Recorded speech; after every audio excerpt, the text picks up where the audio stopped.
അമ്മ എടുത്തോട്ടോ.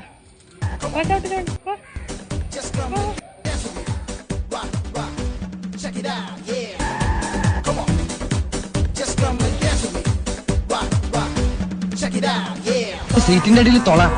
അത് ഞാനിട്ടോ. അതെന്തിനാ?